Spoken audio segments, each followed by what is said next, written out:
இந்நிலை தன்னில் மன்னி எய்திடும் கலாதி போதம் தன்னளவு அறிந்து நிற்கும் தகவிழா மலங்கள் நீத்த அந்நிலை கரணமாகா வகை அறிவடங்கி மன்னிட வியாபியாய வான்பயன் தோன்றுமென்றே. இந்நிலை தன்னில் மன்னி எய்திடும் கலாதி போதம் தன்னளவு அறிந்து. இந்நிலை எந்நிலை? சகல நிலை. இப்ப இருக்கிற நிலை, இந்த நிலையில கலாதி போதம், கலை முதலாகிய தத்துவங்களினால் விளங்குகிற அறிவு, கருவிகளின் வழியாக பெறுகிற அறிவு. அதுக்கு என்ன ஞானம்? பாச ஞானம். கருவிகள் வழியாக பெற்ற பாச ஞானம். தன்னளவு அறிந்து, அதன் தன்மை அறிந்து, பாச ஞானத்தின் இயல்பை அறிந்து. எந்த நிலையில? சகல நிலையில பாச ஞானத்தின் தன்மையை அறிந்து நிற்கும் தகவிழா மலங்கள் நீத்த அந்நிலை. என்னிலை? சுத்த நிலை. இந்நிலை சகல நிலை, அந்நிலை சுத்த நிலை. அந்த சுத்த நிலைக்கு போகணுமே என்ன ஆகணும்? மலங்கள் நீத்த அந்நிலை. பாசம் நீங்கிய சுத்த நிலையில என்ன ஆகும்? கரணமாக வகை. அங்க கருவி கரணங்களுக்கெல்லாம் என்ன கிடையாது, வேலை இல்லை. சுத்த நிலையில கருவி இருந்தா என்ன, இல்லாட்டி என்ன, அதனால ஒரு பயனும் இல்லை. எனவே கரணமாக வகை அறிவு என்ன ஆகணும்? அடங்கி. அறிவு அடங்குனா என்னதுங்க? தற்போதம் கெட்டு எனக்குன்னு ஒரு பெருமை இருக்கு, எனக்குன்னு சுதந்திரம் இருக்கு அப்படிங்கிற நினைப்பெல்லாம் விட்டுட்டு எதுல அடங்கணும்? அருள்ல அடங்கணும். அறிவு அடங்குதல் என்பது அறிவு தற்போதம் கெட்டு திருவருள்ல அடங்கி நின்ற அந்த நிலையில மன்னிட நிலை பெற. அது உம்மா வந்துட்டு போகக்கூடாது. என்ன செய்யணும்? அப்படியே நிக்கணும்னு என்னது? எனக்கு சுதந்திரம் இல்லை, கருவிகளினால எனக்கு பயன் இல்லை, திருவருளே எனக்கு வேணும் அப்படிங்கிற நினைப்பு என்ன ஆகணும்? ரொம்ப வலிமையா இருக்கணும். நமக்கு அப்பப்ப வந்து போகும் இல்லையா? நமக்கெல்லாம் அப்படித்தானே இருக்கும். கொஞ்ச நேரம் பூஜை பண்ணும் போத ஆஹா இப்படியே இருந்தா நல்லா இருக்கும் ஏன்னு தோணும். பூஜையை முடிச்சோடனே அவ்வளவுதான், அடுத்த நாள் பூஜையப்போ ஏதாவது வந்தாதான் உண்டு அதுவும் இல்லையா? அப்ப நமக்கு எப்படி இருக்குங்க? மாறி வரும்.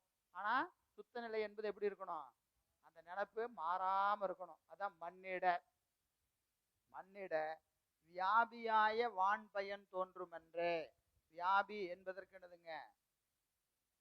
வியாபினா நீக்கமர நிறைந்திருத்தல். அதாவது அந்த வான்பயன் என்னது? மழை இல்லை, மேலான பயன். ஆன்மாவின் மேலான பயன் எது? திருவடிதான். அப்போ கருவிகளை விட்டு நீங்கி திருவருள்ல அடங்கி நின்றால் என்ன ஆகும்? முத்து இன்பம் வாய்க்கும். வான்பயன் தோன்றும். எப்போ? அன்றே. என்னைக்கு கருவியை விட்டு திருவருள்ல அழுந்தி நின்னம்னா திருவடி பேரு அப்பவே வாய்க்கும். இந்த பிறவியில் அப்படி இருப்பா, அடுத்த பிறவில முத்தி தரலாம் சொல்ல மாட்டாரு. எந்த நிலையில நமக்கு அந்த நிலை தோன்றுகிறதோ, எண்ணத்தில் நிலைங்க, பாச நீக்கம் சிவப்பேரு. சிவப்பேரும் இடையீடு இன்றி நடப்பதே. ரெண்டுக்கு என்ன கிடையாது?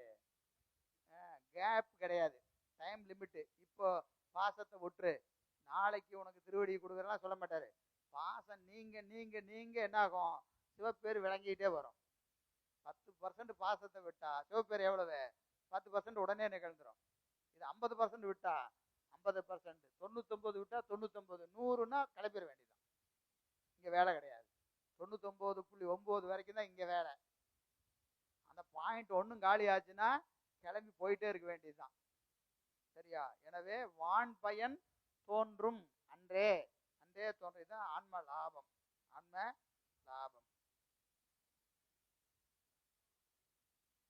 அனுபவத்தை எழுத வேண்டியது இல்லையான்னு கேக்குறீங்களா?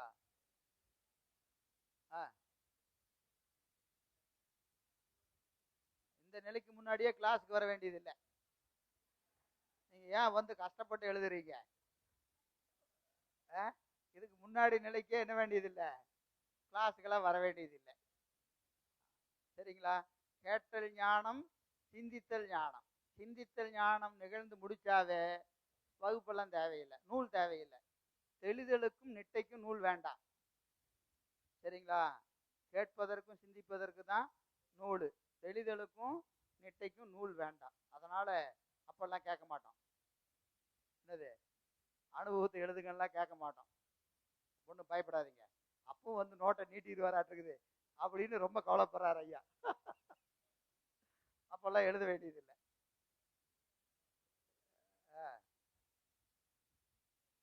அடைபவர் சிவமே ஆகும், அதுவன்றி தோன்றும் என்ற கடன் இது ஏது என்னில் முன்னம் கண்டிடா தம்